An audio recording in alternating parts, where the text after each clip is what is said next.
Guys, dito ako ngayon sa Luna Beach sa Panglao, White Sand po dito. Para po siyang Boracay. Maraming mga naliligo dito ng mga foreigners. So ayan, tapos may hotel pa siya dito. Ayan, Luna Beach, Bohol.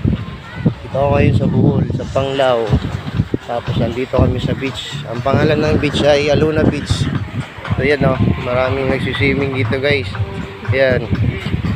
Dito magandang dagat dito, white sand dito, pinong-pino yung buhayin guys. Ayan.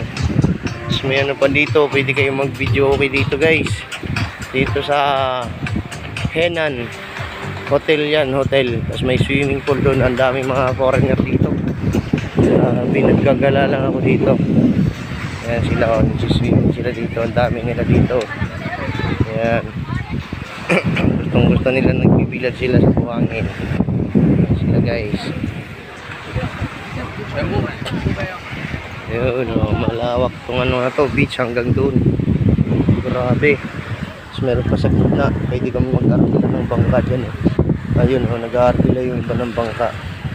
Yan, white sand, grabe, lalo ay ganda ng dagat. Dahil kakain daw muna kami. So, mamaya na lang ulit ako magpapatuloy sa vlog to. So, dito na lang muna yung video ko guys. Papakita ko lang sa inyo ang ganda ng dagat dito sa Bohol. Ayan.